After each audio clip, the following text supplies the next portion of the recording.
So in the previous video, we saw that equations such as this one, or maybe this one,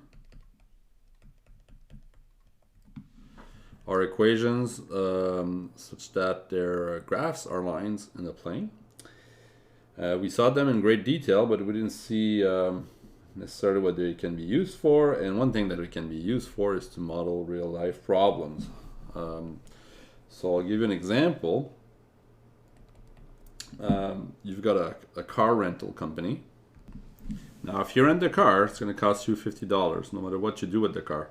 And then there are some variable fees that depend on how much mileage you're going to do with the car. So now here it's 10 cents per kilometer. Okay. So maybe the first question is, what's the cost if you drive 100 kilometers? Now, well, like I said, no matter what you do with the car, it's going to cost you at least $50. And then you need to add the cost for the mileage that you do. So that's 100 kilometers times 10 cents per kilometer. Okay, or $0.1 per kilometer. Notice maybe one thing. I'll just show you something here. I'll just rewrite this. Notice how the units make sense, right? Our cost is going to be in dollars, so the first term is in dollars. Okay. So here, if the first term is in dollars, the second term should also be in dollars, right? I can only add dollars with dollars. So let's take a look at the units here. 100 is in kilometers, and 0.1 is kilometers per, it's 0.1 dollars per kilometer. So we can actually treat the units as fractions, you see? So I've got essentially here these two fractions for the units, right? So I've got kilometers times dollars per is like a division, right? So per kilometer, and then they simplify to dollars. So we're really adding dollars with dollars. So if we calculate this is 50 plus 10, so finally this is $60. So here's now a second question. What if we drive now 150 kilometers? Well, it's going to be the same principle, right? Think about it. Maybe write it down and then check your answer.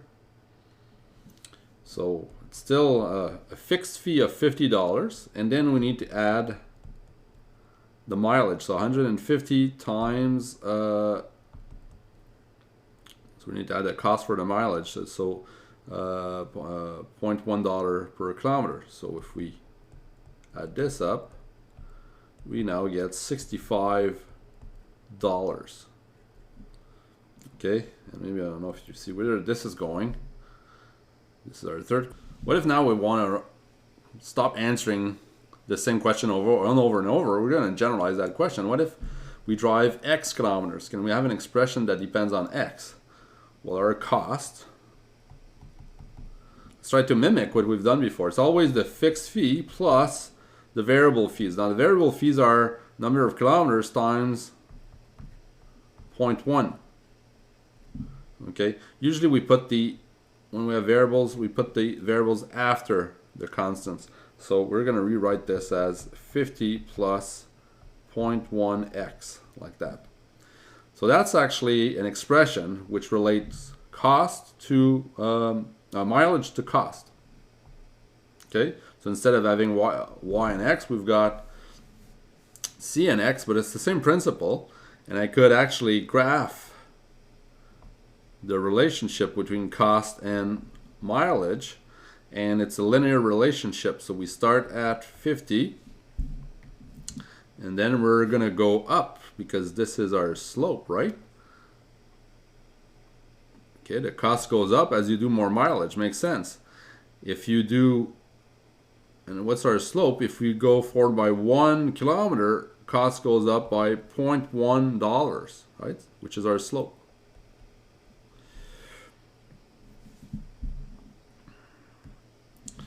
Now we're going to look at another problem, but do things the other way around. So we're given, so this is a telephone company, and this is how much they charge per month, depending on the number of minutes.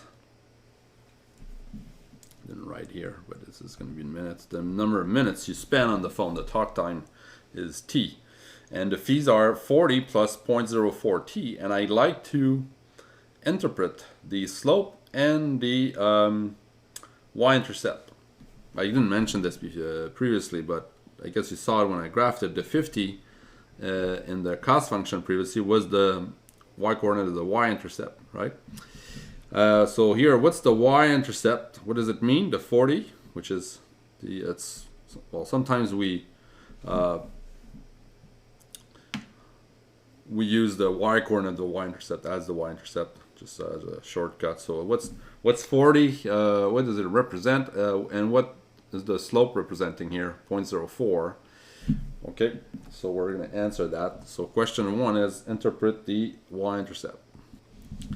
Now, when you're asked to do this, okay, the answer I don't want is well, interpret the y-intercept. Well, 40 is where the graph or the line is going to intersect the y-axis. That's not what I'm looking for. Okay, not looking for a definition of the y-intercept. I'm looking for what the y-intercept what its value means in the context of the problem. So you need answers with a sentence that involves that telephone company. You see, so you need to give an answer that anybody could understand, like someone not taking the this class or not knowing about linear or about lines or about what this formula means would understand. So it needs to be a sentence that's that does not include equations really. It's going to include the number 40 in a sentence, but not equations.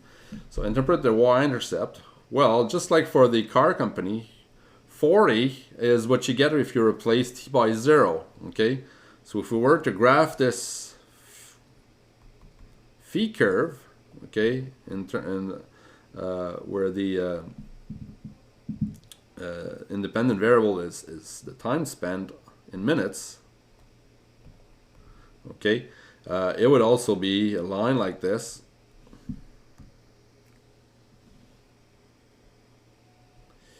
where 0.40 is the y-intercept and our slope is 0.4. So if we go forward by 1, we go up by 0.4. Okay, so what's the y-intercept? It's basically when you haven't talked yet on the phone, it's already costing you $40. That means that's your monthly fees. So let's write that down. Okay, and next question, interpret the slope. This might be more tricky. Sometimes it's good to look at the units. For example, let's backtrack and look at A. So the y-intercept, okay, what are the units of the, so this is the y-intercept. What are its units? Well, we know that these fees are in dollars, right? So each term here has to be in dollars. So we already know that that 40 represents something in dollars. Okay, which means also that that 0.04t represents something in dollars, right? Let's write it down here. This is in dollars. Okay, but let's break it down. This t here, this is in minutes. So what do I need to multiply minutes by to get dollars? Well, it's dollars per minute is what I need, right? If I multiply the dollars per minute times minutes, I'm going to get dollars. Okay, so that means that that 0.04 is something that's in dollars per minute. Usually, just looking at the units is good enough to guess what that 0.04 could mean. And here in the context of the problem, try to find what it represents. Yes, if you've guessed right, this is it's $0.04 per minute that you add to your bill when you talk on the phone. Okay, so we're going to write the company charges 0.04, so that's like 4 cents per minute per time spent on the phone. Here we go.